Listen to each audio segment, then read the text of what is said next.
ఈ రోజు నా తమ్ముడు రెసిపీ చేయబోతున్నాడు. తీరా చూస్తే బెండకాయ శనగపిండి పులుసు సూపర్ గుంది, టేస్టీ. ఒకసారి ట్రై చేయండి. నవ్వింది మల్లె చెండు, నచ్చింది గర్ల్ ఫ్రెండ్, దొరికెనా మజాగ ఛాన్సు, జరుపుకో భలే రొమాన్స్, యుర్రెక సకమిక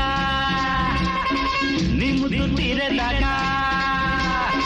నవ్వింది మల్లె చెండు, నచ్చింది గర్ల్ ఫ్రెండ్, దొరికెనా మజాగ ఛాన్సు, జరుపుకో భలే రొమాన్స్, యుర్రెక సకమిక సకమిక సకమిక సకమిక సకమిక.